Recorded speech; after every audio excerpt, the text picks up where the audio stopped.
At Turnagain Heavy Lift, we're building a drone capable of lifting over 50 pounds. Our target market initially is remote villages in Alaska. Remote villages struggle, I think, to hold on to their way of life and their culture. We are striving to make a tool that actually makes it possible for people to live where they've always lived and how they've always lived.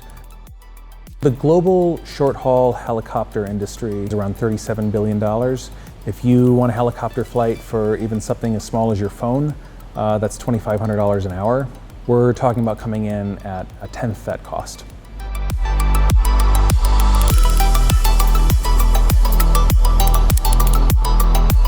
Early last year, we received the initial part of our seed funding from the University of Alaska at Fairbanks and have used that to build a prototype which we've been testing for the past few months.